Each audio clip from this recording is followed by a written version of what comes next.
Сәлем оқушылар, бүгін сіздермен 7-ші сыныптың Natural Disaster тақырыбындағы БЖБ 2-сін талқылайтын боламыз.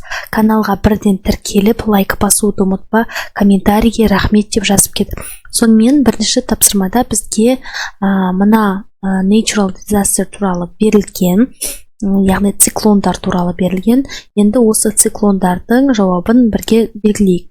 Біріншісінде Around 140 people drowned in 1991 compared with 500,000 people killed in 1970. Бұл бізде true болады. There were emergency shelters but many women and children didn't go into them дейді. True болады. It is the teachers who warn the children about cyclones дейді. True болады. All the buildings in the village were destroyed except for the school shelters. True болады. Many people survived cyclones consider that the cyclones of 1970 and 1991 дейді. Арғарай кеттік. Екінші вариантта мұны көріңдер, Хола, Бангладеш дейді. Бұл жақта да циклондар туралы айтылған. Және де true false-ын орындап көрейік. Бастадық. The cyclone in 1991 was stronger than cyclones in 1970.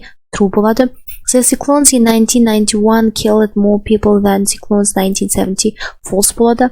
In 1991 there is only knowledge nowhere safe for women and children to go. False болады. Төртте. These days emergency volunteers go to school to warn the children about cyclones. False болады. A scientist in USA helped to save lives in cyclones. True болады. Мына жауабын көшіріп ал. Және де writing-дің саған толығымен жауабы мына жерде тұр. Оқып берейік. It is generally believed that some people are born with certain talents, for instance, for sports or music and other are not. Шындығында адамдар жалпылама адамдар сенеді. Мысалға адамдар кейбір таланттармен туылады, мысалға спортқа, музыкаға және де басқа да дейді. However, бірақтанда it is sometimes claimed that any day child can be taught to become a good sports person or musician. Яғни кейбір адамдар үйрене алады, жақсы спортсмен, музыкант бола алатындай дейді. Мұны мен саған жазып бердім, шамамен осыған қарап өзін жазсам болады, немесе осы секілді жазсам болады. Мен аударып бер десең, аударып берейін.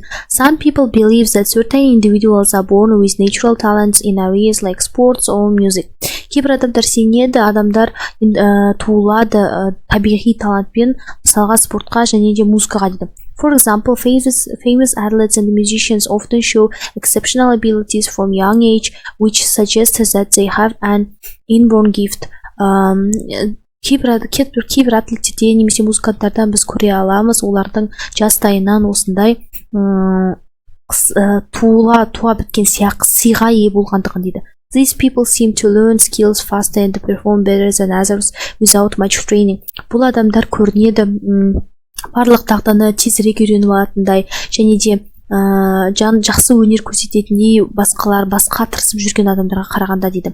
However, others argue that talent is not something a person is born with, something they develop through practice and hard work. For example, many successful athletes and musicians train for years before becoming great. Жақта жалпы айтылған кейбір адамдар жаттығу арқылы ғана атақты немесе күшті бола алады. Studies also show that this dedication, discipline, training to play a huge role, developing skills.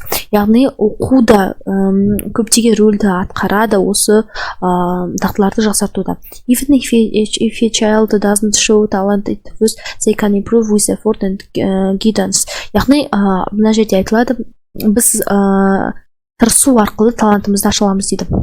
In my opinion, while some people may have natural ability, success mostly depends on hard work and to train. Менің ойымша, адамдар қанша жерден табиғи қабілетпен туылса да, сәттілік ол бізде жақсы қиын жұмыс, яғни тоқтаусыз жұмыста және де жаттығудың арқасында дейді.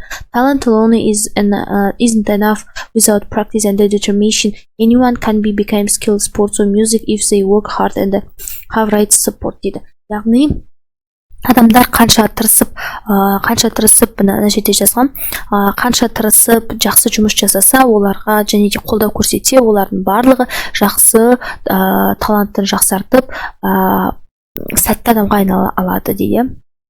түсінікті болды деп ойлаймын. Каналға бірден тіркеліп лайк басуды ұмытпа. Goodbye.